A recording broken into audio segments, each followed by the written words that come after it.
क्षार के बारे में। आज सीखते हैं क्षार क्या होते हैं और इनकी प्रोसेस क्या होती है, इनकी पहचान क्या होती है, इन्हें कैसे परीक्षण करते हैं, इनका परीक्षण क्या होता है, टेस्ट क्या होता है, तो सारे पॉइंट सीख लेते हैं। आर्हेनियस के अकॉर्डिंग हम सीखे थे अम्ल वे रासायनिक पदार्थ होते हैं जिन पर H पॉजिटिव आयन निष्कासित होकर के आता है जलीय अवस्था में। तो क्षार की बात करते हैं। क्षार वे पदार्थ होते हैं जो जलीय विलयन में घुलकर OH नेगेटिव आयन बनाने की क्षमता रखते हैं। ऐसे केमिकल्स जो जलीय अवस्था में घुल करके OH नेगेटिव आयन बनाने की क्षमता रखते हैं वो क्षार कहलाते हैं। एग्जाम्पल इसका सीख लेते हैं। NaOH, कुछ क्षारों के नाम लिख लेते हैं अच्छी तरीके से जो क्लास 10th में पूरी तरह से उपयोग में लेकर के आते हैं। तो NaOH का नाम है वो होगा हमारे पास सोडियम हाइड्रोक्साइड। सेकेंड लिख लेते हैं KOH, सोडियम के स्थान पर पोटेशियम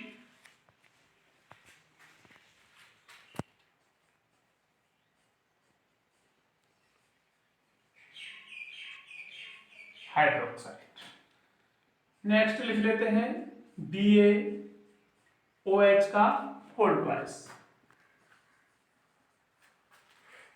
बेरियम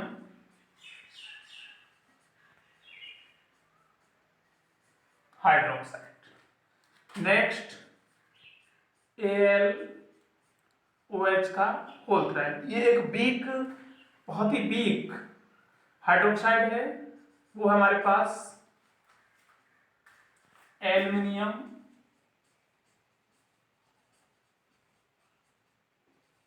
हाइड्रोक्साइड। नेक्स्ट सीखते हैं NH4OH। NH4 केमिस्ट्री में कहीं पर भी शब्द पढ़ने को मिलता है तो ये अमोनिया के डेरिवेटिव होते हैं और इन्हें अमोनियम के नाम से पढ़ते हैं।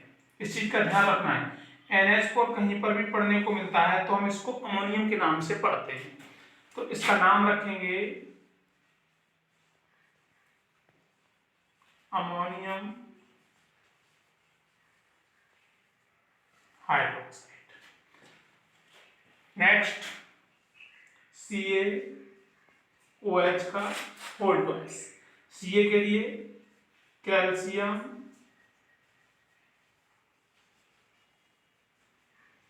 हाइड्रोक्साइड। सारी पहचान क्लियर होती आ रही है। ऐसे क्षार जिनमें OH ग्रुप निश्चित होता है या ऐसे क्षार जो जलीय विलयन में घुलकर OH नेगेटिव आयन देते हैं क्षार कहलाते हैं।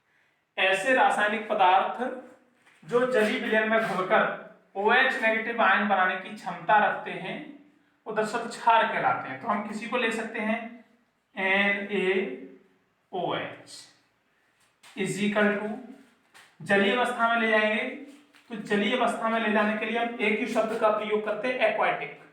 अब यहां पर हम देखेंगे Na पॉजिटिव बेस में टूट जाएगा plus OH negative base, aquatic जलीय माध्यम। तो अब इसी क्रम में हम तोड़ना चाहें तो सबको तोड़ सकते हैं। तोड़ना चाहते हैं एल्यूमिनियम हाइड्रोक्साइड AlOH का whole thrice is equal to aquatic जलीय माध्यम में इसको ले जाएंगे तो हम लिख सकते हैं Al ट्रिपल पॉजिटिव प्लस हमारे पास OH की संख्या वो 3 हाइड्रोक्साइड। तो किसी भी रासायनिक पदार्थ को यदि हम जलीय अवस्था में ले जाते हैं और OH नेगेटिव आयन बनाने की वो क्षमता रखते हैं तो वो हमारे पास क्षार कहलाते हैं। ये जो सारे क्षार हम देख रहे हैं क्लास 10th हो या 12th हो, इनको हम आसानी से केमिस्ट्री में रिएक्शन बेस पर सीखेंगे। इनके द्वारा हम रिएक्शन भी सीखेंगे, NaOH की रिएक्शंस, KOH से रिएक्शंस, BaOH का होल ट्वाइस, अमोनियम हाइड्रोक्साइड से कैल्शियम हाइड्रोक्साइड। किसी भी क्षार के साथ रिएक्शन हम कर सकते हैं। तो क्षार की जो कंडीशन है वो ये भी दो प्रकार से है।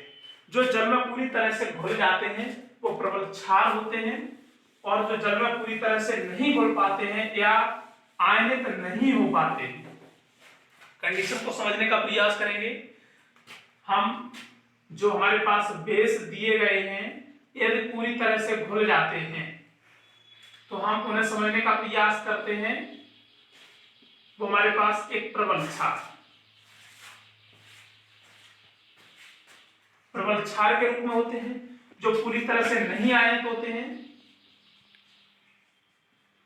वो दुर्बल क्षार। तो हम समझ सकते हैं, इसमें एक पॉइंट लिख सकते हैं, जल में पूरी तरह से आयनित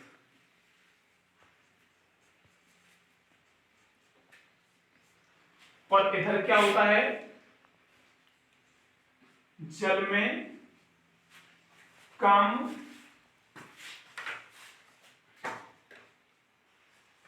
आयनित। तो अभी अभी हम सीखे थे NaOH। NaOH जल में पूरी तरह से आयनित हो जाता है, प्रबल क्षार है। सेकंड KOH, KOH जल में पूरी तरह से सॉल्युबल होता है, प्रबल क्षार है। हम इनका एक बेसिक उदाहरण भी सीख सकते हैं, NaOH और KOH आगे चल करके सीखेंगे केमिस्ट्री में। NaOH और KOH दोनों एक ऐसे क्षार होते हैं जो दरअसल साबुन में पाए जाते हैं, और जब साबुन में पाए जाते हैं तो इस साबुन में जो क्षार होते हैं वो पूरी तरह से सॉल्युबल नजर आते हैं। हम साबुन को अपने हाथों से स्पर्श करते हैं तो चिकनापन तो महसूस हो सकता है, लेकिन उसके अंदर ये क्षार हमको स्पष्ट दिखाई नहीं देते हैं। तो हम इसमें समझ सकते हैं NaOH और KOH दोनों ही साबुनी क्षार हैं, तो ये जल में पूरी तरह से आयनित होते हैं। थर्ड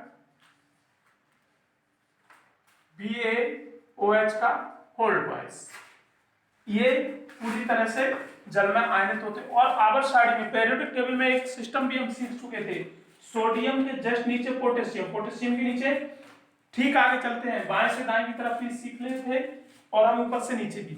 अगर हम किसी भी ग्रुप में ऊपर से नीचे की तरफ चलते हैं तो क्षारीयता का क्रम बढ़ता है। तो समझ में तो स्पष्ट आ रहा है कि NaOH की अपेक्षा KOH एक प्रबल क्षार है। यहां से भी निकल सकता है क्वेश्चन, NaOH और KOH में जो प्रबल क्षारीयता का क्रम है वो हमारे पास क्या होगा। यदि किसी भी वर्ग में ऊपर से नीचे की तरफ चलते हैं तो क्षारीयता का क्रम बढ़ता है। तो NaOH और KOH में जो प्रबल क्षारीयता का क्रम है हमारे पास वो पोटेशियम हाइड्रोक्साइड। जल में कम आयनित होने वाले क्षार की बात करते हैं तो हमारे पास एल्यूमिनियम हाइड्रोक्साइड है, जल में बहुत ही कम आयनित होता है। दुर्बल क्षार है हमारे पास अमोनियम हाइड्रोक्साइड है,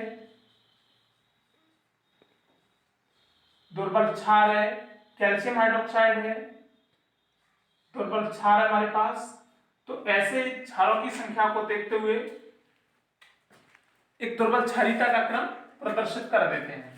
अब हम यहां पर सीखेंगे फिजिकल प्रॉपर्टीज ऑफ बेस।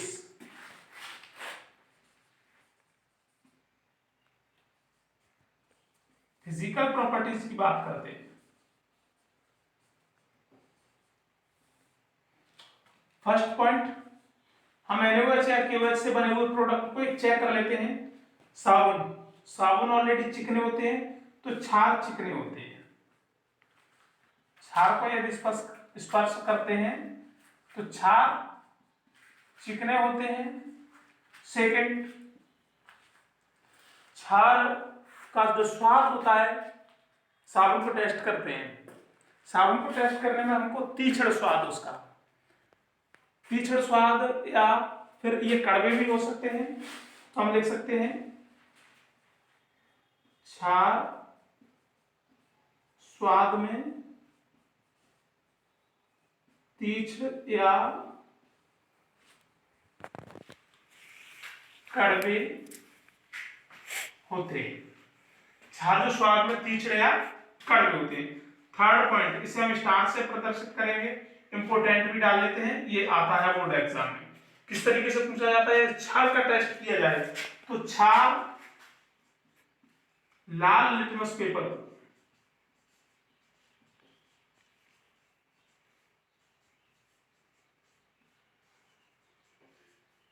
नीला कर देते हैं।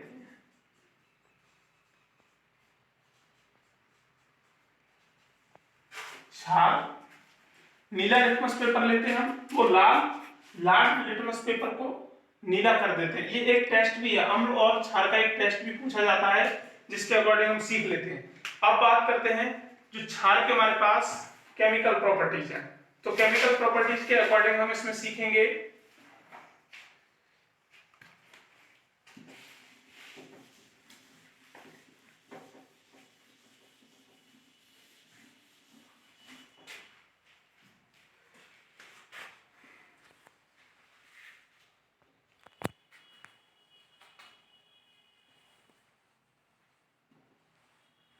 केमिकल प्रॉपर्टीज में सीखेंगे हमारे पास कोई भी बेस होता है प्लस हम उसको एसिड में मिक्स करते हैं तो हमारे पास साल्ट का निर्माण होता है। इसे हम बॉक्स में बंद कर लेते हैं, इसके अकॉर्डिंग कोई भी रिएक्शन हम निकाल सकते हैं। जब किसी बेस को एसिड के साथ रिएक्ट करते हैं तो हमारे पास साल्ट का निर्माण होता है।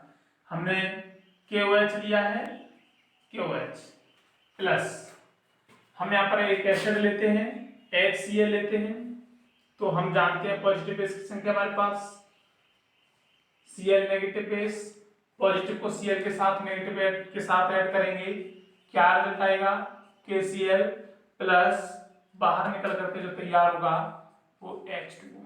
पीछे भी कल पढ़े थे, जब किसी अम्ल की अभिक्रिया क्षार से करते हैं तो लवण का निर्माण होता है। नेक्स्ट पॉइंट हम ये सीखेंगे, इसको फर्स्ट पॉइंट दे देते हैं।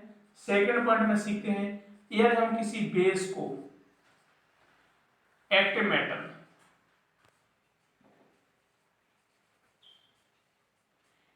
मेटल के साथ रिएक्ट करते हैं तो हमको H2 गैस जो प्राप्त होगी वो हमारे पास हाइड्रोजन गैस होगी। रिएक्शन सीखेंगे यदि हम किसी भी क्षार की अभिक्रिया जिंक से करते हैं, तो जिंक हमारे पास एक एक्टिव मेटल है, जिंक से करते हैं तो रिजल्ट क्या निकल करके आता है हम ये सीखेंगे। क्षार हमारे पास NaOH plus Zn, important reaction है, इसको डाल देते हैं क्लास 10 में। मोस्ट इंपोर्टेंट कई एक बार पूछी जाती है, यदि जिंक की अभिक्रिया हम सोडियम हाइड्रोक्साइड से करते हैं तो रिजल्ट क्या आता है, सीखने का प्रयास करेंगे। Zn पर हमारे पास पॉजिटिव बेस की संख्या 2, 2 इलेक्ट्रॉन डोनेट करता है, सोडियम सिंगल पॉजिटिव। हमारे पास जो पॉजिटिव की संख्या है वो विषम हो चुकी है, हम इसको सम में कन्वर्ट करेंगे, तो हम एक और NaOH को बढ़ा लेते हैं। जब एक और बढ़ा लेते हैं तो हमारे पास एक पॉजिटिव बेस ये हो जाएगा, दो पॉजिटिव बेस और दो पॉजिटिव बेस। पॉजिटिव बेस की संख्या हमारे पास 4, तो हम इसे लिखेंगे Na2Zn। 4 ही नेगेटिव चाहिए, तो एक ऑक्सीजन यहाँ से और एक ऑक्सीजन यहाँ से ये अवशोषित करता है। जब अवशोषित करता है तो O2 बन जाता है, O2 पर हमारे पास माइनस की जो संख्या होगी वो 4 प्लस को हम 4 नेगेटिव्स के साथ ऐड कर देते हैं, जिसका नाम होगा सोडियम जिंकाइट। इसका नाम होगा सोडियम जिंकाइट। अब यहां पर देखेंगे जब ऑक्सीजन निकल चुका तो हमारे पास शेष बची हुई है H2 हाइड्रोजन गैस। यहां पर हाइड्रोजन गैस। इस रिएक्शन में एक पॉइंट और सीखते हैं, जो पॉइंट हमारे पास होगा, अब Zn2 positive OH negative base को भी तो विस्थापित कर सकता था, अब यहाँ पर OH का नेगेटिव बेस का विस्थापित क्यों असंभव था, तो हम बात करते हैं सोडियम।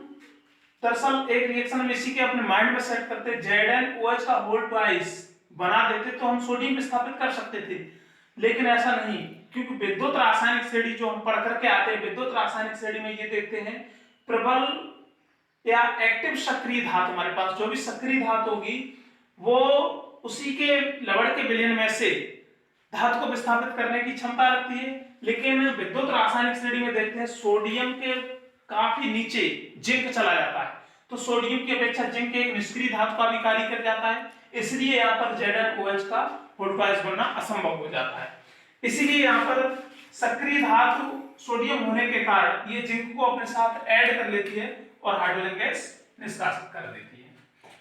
अब यहाँ पर सेकंड समीकरण सीखते हैं यदि हम एल्यूमिनियम लेते हैं, इंपोर्टेंट पॉइंट ये भी है, एल्यूमिनियम को सोडियम हाइड्रोक्साइड के साथ रिएक्ट करते हैं, सोडियम हाइड्रोक्साइड के साथ रिएक्ट करते हैं, इसका जली विलयन लेते हैं। जली विलयन में हमें देखते हैं जल की आवश्यकता पड़ेगी या नहीं। हम जानते हैं Na पर पॉजिटिव बेस की संख्या 1, Al पर पॉजिटिव बेस की संख्या ट्रिपल।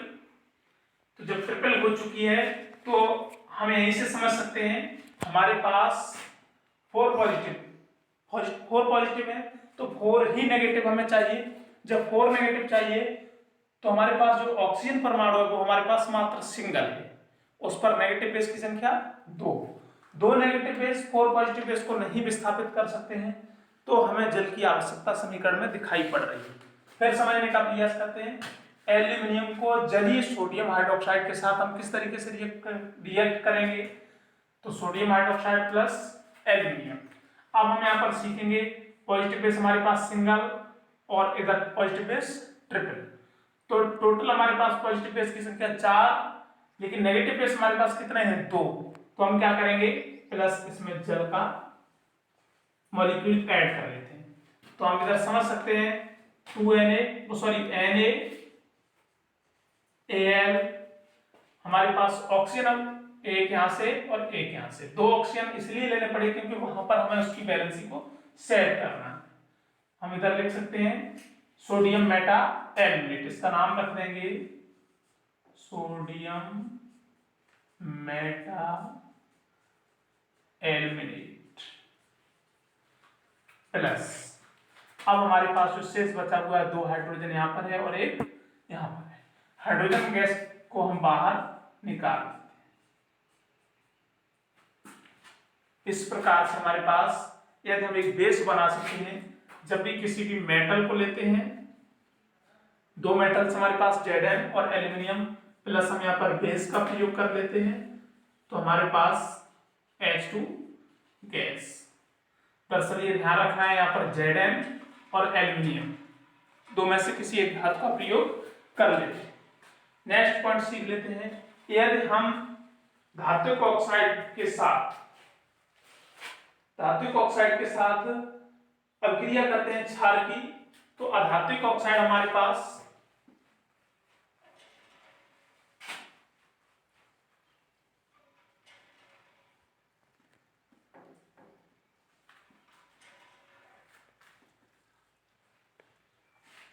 अधात्विक ऑक्साइड लेते हैं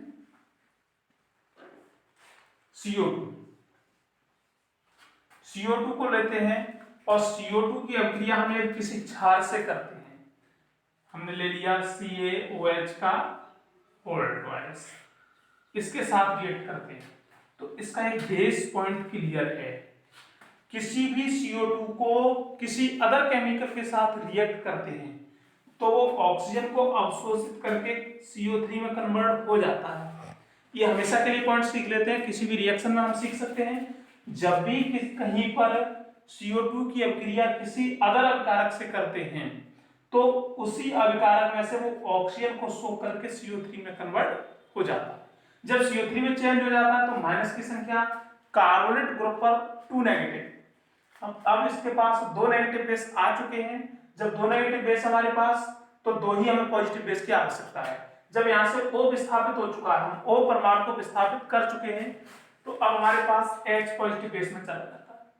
जब H पॉजिटिव है तो हम यहां से सीख सकते हैं OH हमारे पास नेगेटिव है, हम माइनस में निकाल सकते हैं H2।